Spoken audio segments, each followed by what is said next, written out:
News metro రైలు విస్తరణలో భాగంగా metro విస్తరణ పనులు జోరుగా సాగుతున్నాయని తెలిపారు metro limited MD Shri NVS Reddy.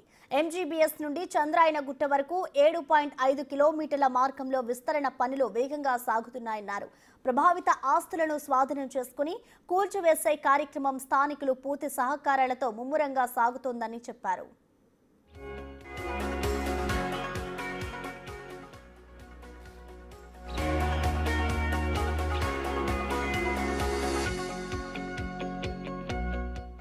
మొత్తం ఈ మార్గంలో 1100 ప్రభావిత ఆస్తులు ఉండగా ఇప్పటి వరకు ఈ మార్గంలో 205 ఆస్తులకు చెక్కుల పంపిణీ జరిగిందని, ఆయా ఆస్తులకు సంబంధించిన 212 కోట్ల నష్టపరిహారం ఇప్పటికే చెల్లించామన్నారు.